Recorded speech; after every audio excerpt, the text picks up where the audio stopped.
അതിനുശേഷം ആ ഒരു ഇൻസിഡന്റിൽ ആരും ഒന്നും ആവുന്നില്ല. പക്ഷെ അതിനുശേഷം കണ്ടിന്യൂസ്ലി പലതരത്തിലുള്ള ചോയ്സസ് മഹേന്ദ്ര സിംഗ് ധോണിയും അല്ലെങ്കിൽ ഈ പി ടി മാഷും അല്ലെങ്കിൽ അദ്ദേഹത്തിന്റെ പിന്നീടുണ്ടായിരുന്ന കോച്ചും ഒക്കെ നടത്തിയിട്ടുണ്ടാവും. പക്ഷെ തുടക്കം ഒരുപക്ഷെ ആ ഒരു ബട്ടർഫ്ലൈയുടെ ചലനത്തിൽ നിന്നായിരുന്നു. അത് വളരെ സിമ്പിൾ ആണ്. പക്ഷെ ഈ ഒരു ബട്ടർഫ്ലൈ എഫക്റ്റ് നമ്മുടെ മനസ്സിൽ ഉണ്ടെങ്കിൽ, പ്രത്യേകിച്ച് നമ്മുടെ ആരോഗ്യത്തിനെ കുറിച്ച് നമ്മൾ അതിനെ മനസ്സിലാക്കാൻ തുടങ്ങിക്കഴിഞ്ഞാൽ അതിന്റെ ശരിയായ ഇമ്പാക്ട് നമുക്ക് കിട്ടുന്നുണ്ടാവും.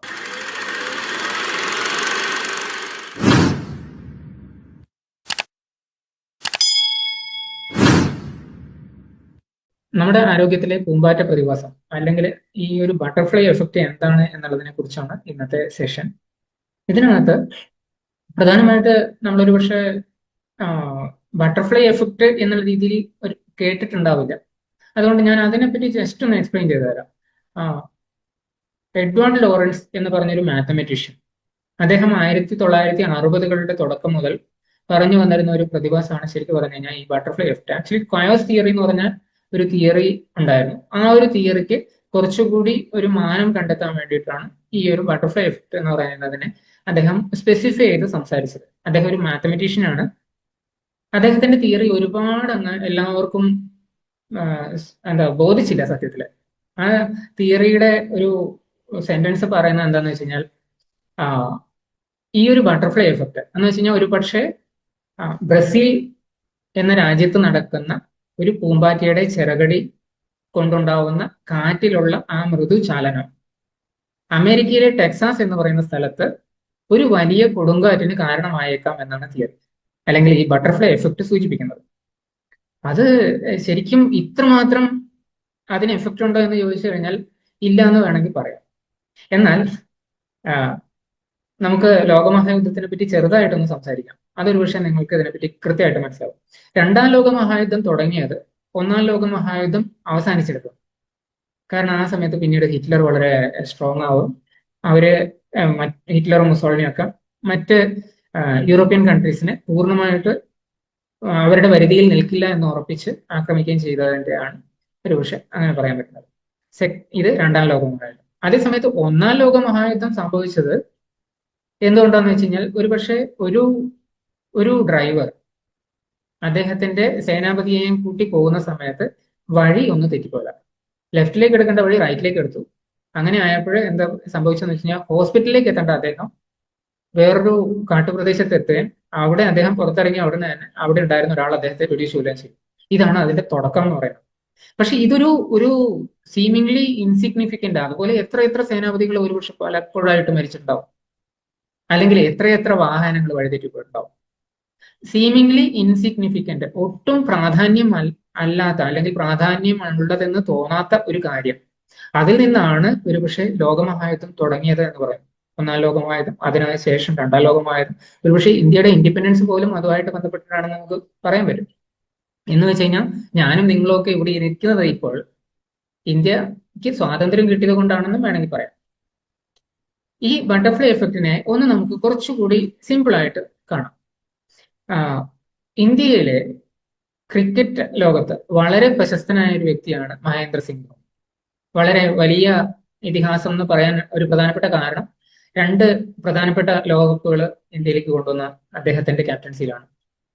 പക്ഷേ അദ്ദേഹം സ്കൂളിൽ പഠിക്കുന്ന സമയത്ത് ഒരു ഫുട്ബോളർ ആയിരുന്നു. ഫുട്ബോളർ എന്ന് വെച്ച് കഴിഞ്ഞാൽ പ്രത്യേകിച്ചും ഗോൾ കീപ്പർ ആയിരുന്നു ആ സ്കൂളിൽ. ആ ഗോൾ കീപ്പർ ഒരു ദിവസം സ്കൂളിന്റെ ക്യാമ്പസിൽ നിന്ന് പുറത്തേക്ക് പോകുന്ന സമയത്താണ് അവിടെ മറ്റൊരു ഇൻസിഡന്റ് നടക്കുന്നത്. അതെന്താന്ന് വെച്ച് കഴിഞ്ഞാൽ അവിടുത്തെ ക്രിക്കറ്റ് ടീമിലെ വിക്കറ്റ് കീപ്പർ ആയിട്ടുണ്ടായിരുന്ന കുട്ടി, ആ കുട്ടി പഠിത്തത്തിൽ പിന്നോക്കം പോവുകയാണ് എന്ന് പറഞ്ഞതുകൊണ്ട് അദ്ദേഹത്തിന്റെ അച്ഛൻ, ആ കുട്ടിയുടെ അച്ഛൻ ആ കുട്ടിയെ കളിക്കുന്നതിൽ നിന്ന് വിലക്കുന്നു. അപ്പോ ആ കുട്ടിയുടെ അമ്മ, മീൻസ് ശരിയായ വിക്കറ്റ് കീപ്പറിന്റെ അമ്മ അവിടുത്തെ കോച്ചിനെ വിളിച്ച് പറയാണ്, പി ടി മാസ്റ്റർ വിളിച്ച് പറയാണ്, ഇല്ല നാളെ മുതൽ എന്റെ കുട്ടി ഒരു ടൂർണമെന്റിന് വരുന്നില്ല. അപ്പോ പി ടി മാസ്റ്ററുടെ മനസ്സിൽ പൂർണ്ണമായിട്ടും ഓടിക്കൊണ്ടിരിക്കുന്ന ഒരു ചിന്ത എന്താന്ന് വെച്ച് കഴിഞ്ഞാൽ എങ്ങനെ എന്റെ ക്രിക്കറ്റ് ടീം നന്നായിട്ടുണ്ടാവും. അപ്പൊ അദ്ദേഹം നോക്കുമ്പോൾ പ്രത്യേകിച്ച് അവിടെ ആരും ആ ഒരു വേക്കൻസി ഫില്ല് ചെയ്യാനില്ല. അങ്ങനെ അയാൾ സ്കൂളിലേക്ക് കയറി പോവാണ്, ക്യാമ്പസിന് ഉള്ളിലേക്ക് കയറി വരുവാണ്. അതേസമയത്ത് ധോണി ബാക്കി കാര്യങ്ങൾ കഴിഞ്ഞിട്ട് അവിടുന്ന് പുറത്തേക്ക് വരും. അവർ രണ്ടുപേരും തമ്മിൽ അവിടെ കണ്ടുമുട്ടി ആ ഒരു മൊമെന്റില് അദ്ദേഹത്തിന്റെ പി ടി മാസ്റ്ററുടെ മനസ്സിലൊരു ക്വസ്റ്റ്യൻ വരുവാണ്. ഇദ്ദേഹത്തിന് ഒരു നല്ല വിക്കറ്റ് കീപ്പർ, നല്ലൊരു ഗോൾ കീപ്പർ ആയിട്ടുള്ള ഫുട്ബോൾ പ്ലെയർ ആയിട്ടുള്ള മഹേന്ദ്ര സിംഗ് ധോണിയെ എന്തുകൊണ്ട് നമുക്ക് ടെമ്പററി ആയിട്ടെങ്കിലും ഒന്ന് വിക്കറ്റ് കീപ്പിങ്ങിന് നിർത്തിക്കൂടാ? അങ്ങനെയാണെങ്കിൽ നാളെ മുതലുള്ള ടൂർണമെന്റ് ശരിയായിട്ട് നടക്കും. ഈ ഒരു പക്ഷേ സീമിംഗ്ലി ഇൻസിഗ്നിഫിക്കന്റ് ആരാണ് അവിടെ? ആ ഒരു അച്ഛൻ അദ്ദേഹത്തിന്റെ വൈഫിന്റെ അടുത്ത് പറയാണ്, പി ടി മാഷെ വിളിച്ച് പറയണം നാളെ മുതൽ മകൻ വരില്ല. അല്ലെങ്കിൽ ആ മകൻ പഠിത്തത്തിൽ കുറച്ച് പിന്നോക്കം പോയി എന്ന് തോന്നിയ ഒരു കാര്യം.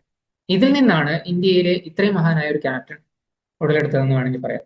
അതിനുശേഷം ആ ഒരു ഇൻസിഡന്റിൽ ആരും ഒന്നും ആവുന്നില്ല. പക്ഷെ അതിനുശേഷം കണ്ടിന്യൂസ്ലി പലതരത്തിലുള്ള ചോയ്സസ് മഹേന്ദ്ര സിംഗ് ധോണിയും അല്ലെങ്കിൽ ഈ പി ടി മാഷും അല്ലെങ്കിൽ അദ്ദേഹത്തിന്റെ പിന്നീടുണ്ടായിരുന്ന കോച്ചും ഒക്കെ നടത്തിയിട്ടുണ്ടാവും. പക്ഷെ തുടക്കം ഒരുപക്ഷെ ആ ഒരു ബട്ടർഫ്ലൈയുടെ ചലനത്തിൽ നിന്നായിരുന്നു.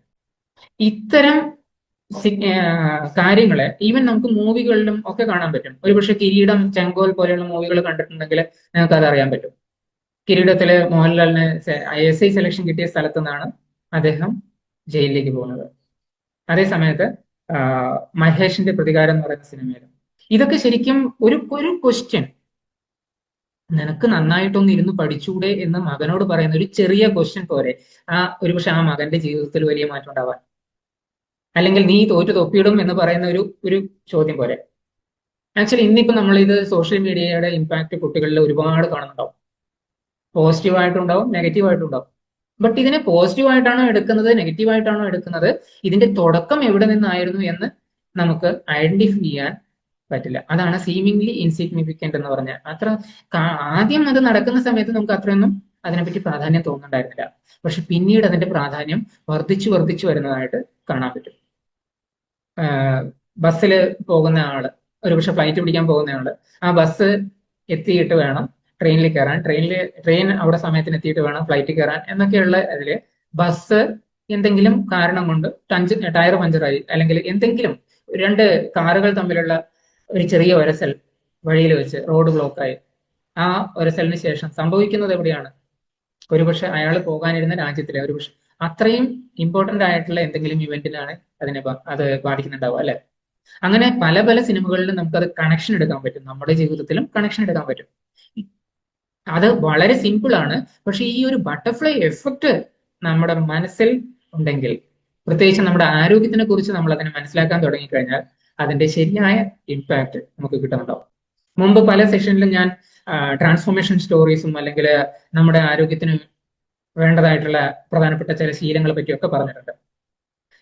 ഓരോ ചെറിയ ഹെൽത്ത് ഹാബിറ്റും അത് പോസിറ്റീവായിട്ടാവാം, നെഗറ്റീവായിട്ടാവാം, അത് നമ്മുടെ ആരോഗ്യത്തിന്റെ എല്ലാ ആസ്പെക്ടിനെയും ടച്ച് ചെയ്യുന്നുണ്ട്. സോഷ്യൽ ആയിക്കോട്ടെ, മെന്റൽ ആയിക്കോട്ടെ, ഫിസിക്കൽ ആയിക്കോട്ടെ, എല്ലാ ആസ്പെക്റ്റും വളരെ നന്നായിട്ട് അത് എഫക്ട് ചെയ്യുന്നതുകൊണ്ട് തന്നെ നമ്മുടെ ഓവറോൾ വെൽബീയിങ് എന്ന് പറയുന്നത് നമ്മുടെ ഈ ഹെൽത്ത് ഹാബിറ്റിന്റെ ഒരു ആകത്തുകയാണെന്ന് പറയാം. അതുകൊണ്ട് തന്നെ ചെറിയ ആക്ഷൻ ആയിട്ട് നമുക്ക് തോന്നാം, പക്ഷെ അതിന്റെ ഔട്ട്കം എന്ന് പറയുന്നത് വളരെ വലുതാണ്. അതുകൊണ്ട് തന്നെ ആ ഔട്ട്കം ഒരുപക്ഷെ നമ്മളെ നല്ല ആരോഗ്യത്തിലേക്കോ അല്ലെങ്കിൽ മോശം ആരോഗ്യത്തിലേക്കോ എത്തിക്കുക എന്നുള്ളത് ഉറപ്പാണ്. ഒന്ന് രണ്ട് ചെറിയ എക്സാമ്പിൾ കാണാം. ഈ എക്സാമ്പിളിലേക്ക് പോകുന്നതിന് മുന്നേ ഞാൻ നേരത്തെ പറഞ്ഞ ധോണിയുടെ കാര്യത്തിലും അല്ലെങ്കിൽ എന്ത് ആണെങ്കിലും ആ ഒരു ആക്ഷന് ശേഷമുള്ള കൺസിസ്റ്റൻസി എത്രമാത്രം നമ്മൾ മുന്നോട്ട് കൊണ്ടുപോകുന്നുണ്ട്.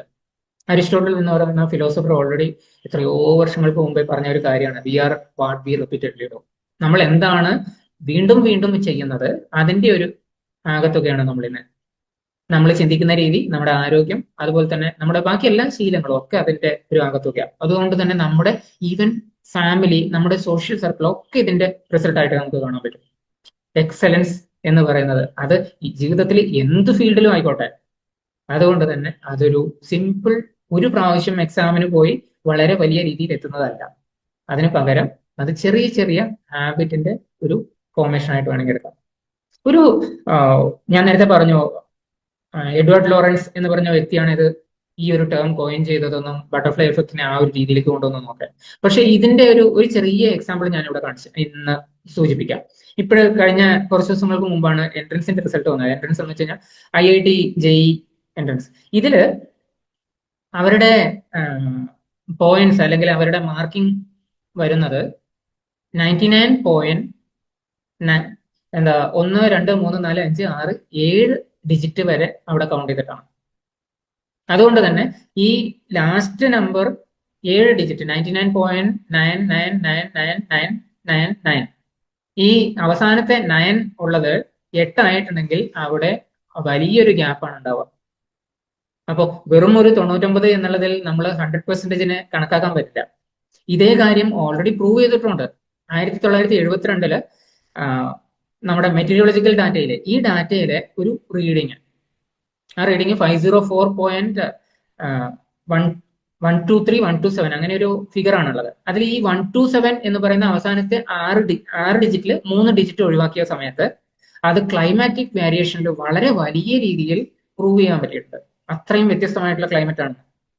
എന്ന് വെച്ച് കഴിഞ്ഞാൽ ഇത് ജസ്റ്റ് ഒരു തിയറിയോ അല്ലെങ്കിൽ എവിടുന്നോ പറയുന്ന കുറച്ച് കാര്യങ്ങളോ അല്ല, ഇതിന് നമ്മുടെ ജീവിതത്തിൽ വളരെ വലിയ ഇമ്പാക്റ്റ് ഉണ്ടാക്കാൻ വേണ്ടിയിട്ട് സാധിക്കുന്നതാണ്.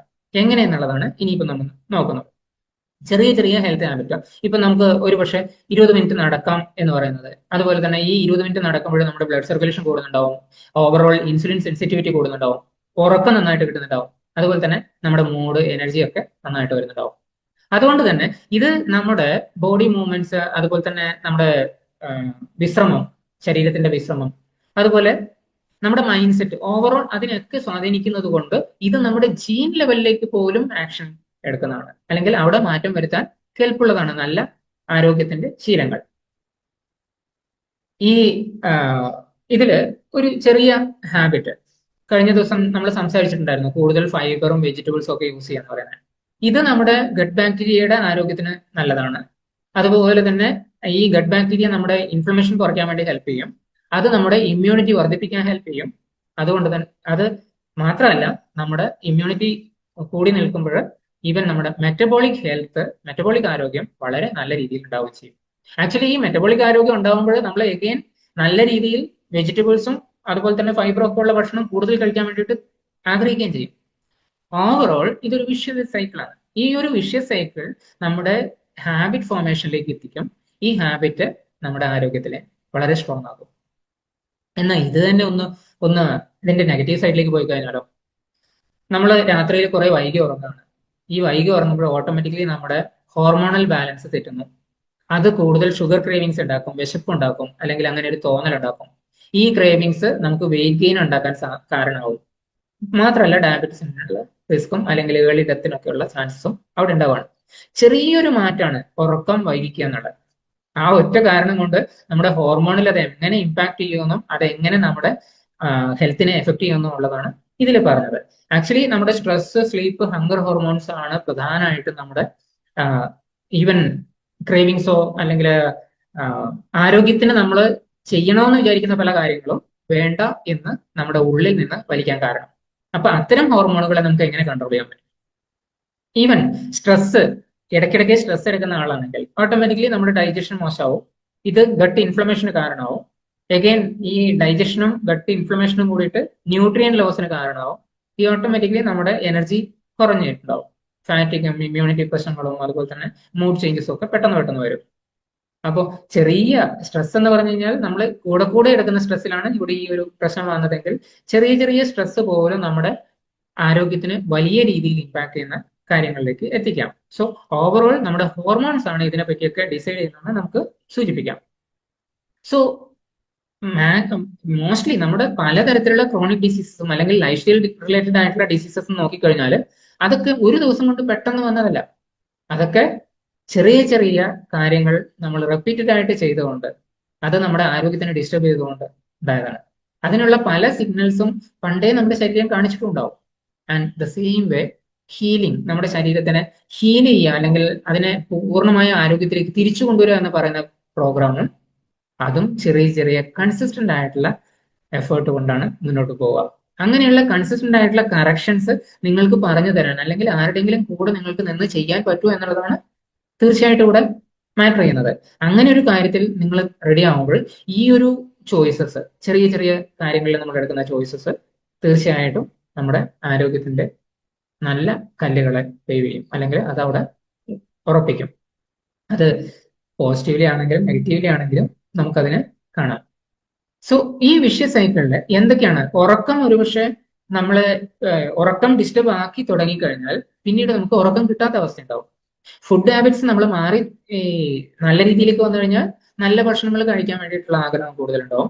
മോശമായാൽ മോശം ഭക്ഷണങ്ങൾ, സ്ട്രെസ്, മൂവ്മെന്റ്, ഗട്ട് ഹെൽത്ത്, അതുപോലെ തന്നെ സോഷ്യൽ കണക്ഷൻ, ഇതൊക്കെ ശരിക്കും പറഞ്ഞു കഴിഞ്ഞാൽ ഒരു വിഷ്യസ് സൈക്കിൾ ആയിട്ടാണ് വർക്ക് ചെയ്യുന്നത്. And it works. അതുപോലെ തന്നെ അത് വർക്ക് ചെയ്യുള്ളൂ. വേറെ ഒന്നും ഓപ്ഷൻ ഇല്ല അവിടെ. മീൻസ് ഇന്നത്തെ ഒരു ശീലം നാളത്തേക്ക് അതിനെ കുറച്ചുകൂടി സ്ട്രോങ് ആക്കും. ആ ശീലം കുറച്ചുകൂടി സ്ട്രോങ് ആകുമ്പോൾ അത് വളരെ ബെറ്റർ ആയി പോകും എന്നുള്ളത് മാത്രമല്ല, അതിൽ നിന്ന് എഗെയിൻ നല്ല ഒരു ശീലത്തിലേക്ക് എത്താൻ സാധ്യത കൂടുകയും ചെയ്യും. സോ ഇവിടെ കൺസിസ്റ്റന്റ് ആയിട്ട് നമ്മൾ ചെയ്യണമെങ്കിലോ, ഒരു പക്ഷെ വെള്ളം കുടിക്കുക എന്ന് പറയുന്ന ഒരു ചെറിയ ശീലമാണ്. നമ്മൾ ഇതുവരെ എത്ര വെള്ളം കുടിച്ചു എന്ന് നമ്മൾ കണക്കാക്കാറില്ല. ഇനി അഥവാ കണക്കാക്കിയാൽ തന്നെ നമ്മൾ പൊതുവെ എന്ത് ചെയ്യും, പല സ്ഥലങ്ങളിൽ നിന്ന്, യൂട്യൂബിൽ നിന്നോ അല്ലെങ്കിൽ ഈവൻ നമ്മുടെ സെഷനിലൊക്കെ പല പ്രാവശ്യം പറഞ്ഞിട്ടുള്ള ചില കാര്യങ്ങളുണ്ട്. ഓക്കെ, ഞാൻ നാളെ മുതൽ കൂടുതൽ വെള്ളം കുടിക്കും. അപ്പൊ ഈ വെള്ളം നാളെ കൃത്യമായിട്ട് കുടിക്കാൻ ശ്രമിക്കുകയും ചെയ്യും. 2-3 ദിവസം കഴിയുമ്പോൾ നമ്മൾ അതിൽ കുറച്ച് മൈനർ ചേഞ്ചസ് വരുത്തും. എങ്ങനെയാണെന്ന് വെച്ച് കഴിഞ്ഞാൽ, ഓക്കെ, ചായ കുടിച്ചില്ല 2 ഗ്ലാസ്, അത് മതി എന്ന് വിചാരിക്കും. സോ ഇവിടെ ഈ കൺസിസ്റ്റന്റ് ആയിട്ടുള്ള നല്ല നല്ല ശീലങ്ങൾ നമ്മൾ കൂടുതൽ ദിവസങ്ങൾ ചെയ്യുമ്പോൾ അതിലേക്ക് നമുക്കൊരു അഡിക്ഷൻ വരും. And those small repeated actions, അത് നമ്മുടെ പ്രോഗ്രസ്സിന് അല്ലെങ്കിൽ ആരോഗ്യത്തിലേക്കുള്ള നമ്മുടെ വഴികാട്ടിയായി മാറുന്നുണ്ടാവും. സോ ട്രാൻസ്ഫോർമേഷൻ അല്ലെങ്കിൽ ആരോഗ്യത്തിൽ വരുന്ന മാറ്റം എന്ന് പറയുന്നത് അത് ഒരു പെർഫെക്ഷനെ അനുസരിച്ചല്ല. 3 ലിറ്റർ എന്ന് പറഞ്ഞു കഴിഞ്ഞാൽ 3 ലിറ്റർ കൃത്യമായിട്ട് കുടിക്കും എന്നുള്ളതല്ല. 50 ml കുറഞ്ഞു കഴിഞ്ഞാലും പ്രശ്നമൊന്നുമില്ല. Are you progressing? ഇന്നലെ 35 മിനിറ്റ് എക്സസൈസ് ചെയ്തു. ആ സമയത്ത് മാക്സിമം ടൈമും ഞാൻ 2 കിലോന്റെ വെയിറ്റ് എന്റെ കയ്യിൽ വെച്ച് ലീവ്. നമുക്ക് ഇപ്രാവശ്യം അല്ലെങ്കിൽ അടുത്ത 1 മാസം കഴിഞ്ഞിട്ട് നമുക്കത് 3 കിലോന്റെ വെയിറ്റിലേക്ക് എത്തിക്കാൻ പറ്റുമോ? ഡംബലിന്റെ വെയിറ്റ് ഇൻക്രീസ് ചെയ്യാൻ പറ്റുമോ? സിമ്പിൾ സിമ്പിൾ കാര്യങ്ങളാണ് ഒരു പക്ഷെ നമ്മളെ പെർഫെക്ഷനിലേക്കല്ല ആരോഗ്യത്തിലേക്ക് എത്തിക്കുന്നത്. ആൻഡ് ഇങ്ങനെയുള്ള ശീലങ്ങൾ ആക്ച്വലി അതൊരു ബട്ടർഫ്ലൈയുടെ എഫക്റ്റ് ആയിട്ട് നമുക്ക് കാണുമ്പോൾ അതിന്റെ ആ ഒരു ചെറുകടി ഒച്ച എന്ന് പറയുന്നത് അത് തീർച്ചയായിട്ടും നമ്മുടെ ഉള്ളിൽ തന്നെ നമുക്ക് കേൾക്കാൻ പറ്റും. ആൻഡ് അതാണ് പിന്നീട് സ്പ്രെഡ് ആവുന്നത്. അതാണ് നമ്മളെ ആ ശീലങ്ങളിലേക്ക് വീണ്ടും വീണ്ടും കൊണ്ടുപോകുന്നത്. ആൻഡ് വലിയ ചേഞ്ചസ് ഒന്നും നമുക്ക് ആവശ്യമില്ല. ചെറിയ ചെറിയ മാറ്റങ്ങൾ, ചെറിയ ചെറിയ മാറ്റങ്ങൾ. ഈ ചെറിയ ചെറിയ മാറ്റങ്ങളിൽ നിന്ന് അല്ലെങ്കിൽ ചെറിയ ചെറിയതായിട്ട് നമ്മൾ എടുക്കുന്ന സ്റ്റെപ്പുകളിൽ നിന്ന് നമുക്ക് നമ്മുടെ ആരോഗ്യം കെട്ടിപ്പടുക്കാൻ പറ്റും. സോ അത്തരം ചെറിയ ഹാബിറ്റ്സ് അത് നമ്മുടെ ഒരു പ്രതിധ്വനിയായിട്ട്, നമ്മുടെ ജീവിതത്തിന്റെ ഒരു പ്രതിധ്വനിയായിട്ട് മാറട്ടെ. അതാണ് ഈ ഒരു ബട്ടർഫ്ലൈ എഫക്റ്റ് ആരോഗ്യത്തിൽ ഉണ്ടാക്കുന്ന പ്രതിഭാസം. ശരിക്കും പറഞ്ഞു കഴിഞ്ഞാൽ ചെറിയ ചെറിയ ചോയ്സസ് ആണെങ്കിലും അത് നാളത്തേക്ക് വലിയ മാറ്റങ്ങൾ ഉണ്ടാക്കും. അല്ലെങ്കിൽ കേരളത്തിൽ ഇന്ന് ഇത്രമാത്രം ക്രോണിക് ഡിസീസസ്, അത് മെറ്റബോളിക് ഡിസീസസ് ആയിക്കോട്ടെ അല്ലെങ്കിൽ ക്യാൻസർ പോലെയുള്ള പ്രശ്നങ്ങളോ പോലെ ഇതൊന്നും ഇത്രമാത്രം കൂടുതൽ വരില്ലായിരുന്നു. ഇതൊക്കെ നമ്മുടെ തന്നെ ചോയ്സസിന്റെ ഭാഗമാണ്. അങ്ങനെയാണെങ്കിൽ ഈ നമ്മുടെ ചോയ്സസ് നമുക്ക് മാറ്റാവുന്നല്ലോ. എവിടുന്നാ തുടങ്ങേണ്ടത്? യെസ്, ഇപ്പൊ തുടങ്ങാൻ പറ്റുന്ന ഏതെങ്കിലും ചെറിയ സ്റ്റെപ്പ് പോലും അതിന് ഉതകുന്നതാണ്. ഇന്നത് തന്നെ എന്ന് പറയാനില്ല. ആക്ച്വലി നമുക്ക് വേണ്ടത് തന്നെ ഒരു ഹോളിസ്റ്റിക് അപ്രോച്ച് ആണ്. ഈ ഒരു ഹോളിസ്റ്റിക് അപ്രോച്ച് നമ്മുടെ ലിവിങ്, നമ്മുടെ ഡേ ടു ഡേ ലൈഫിൽ ഒരു ബാലൻസ് കൊണ്ടുവരാൻ വേണ്ടിയിട്ട്, അത് ജസ്റ്റ് ഹോർമോണൽ ബാലൻസ് മാത്രമല്ല, നമ്മുടെ മനസ്സിന്റെ ബാലൻസ്, നമ്മുടെ ബോഡിയുടെ ബാലൻസ്, ഇതൊക്കെ ഉണ്ടാകാൻ വേണ്ടിയിട്ട് ഹെൽപ്പ് ചെയ്യും. പൊതുവെ ഏജ് കൂടുന്ന സമയത്ത് നമുക്ക് ബാലൻസ് തെറ്റുക എന്നുള്ളത് തന്നെയാണ് പ്രശ്നം, അല്ലെ? ബാലൻസ് തെറ്റിയിട്ട് വീഴുന്നവരാണ് കൂടുതൽ. പക്ഷെ ഈ ബാലൻസ് നമ്മുടെ ഹോർമോണിനും നമ്മുടെ മനസ്സിനും നമ്മുടെ ശരീരത്തിനും നല്ല രീതിയിൽ ഉണ്ടെങ്കിലോ that will be the ultimate, അല്ലെങ്കിൽ that will be the best thing we can give our body. നമ്മുടെ ശരീരത്തിന് നമുക്ക് കൊടുക്കാൻ പറ്റുന്ന ഏറ്റവും നല്ല ഒരു ടൈം പീരീഡ് അതായിരിക്കും. Thank you. ഇതാണ് ഇന്നത്തെ ഈ ഒരു സെഷന്റെ പ്രധാനപ്പെട്ട കണ്ടന്റ്. ഇത് നിങ്ങൾ എങ്ങനെ നിങ്ങളുടെ ലൈഫിൽ പ്രാവർത്തികമാക്കുന്നു അതിനെ പറ്റിയിട്ട് തീർച്ചയായിട്ടും നമുക്കൊന്ന് ഡിസ്കസ് ചെയ്യാം. Thank you.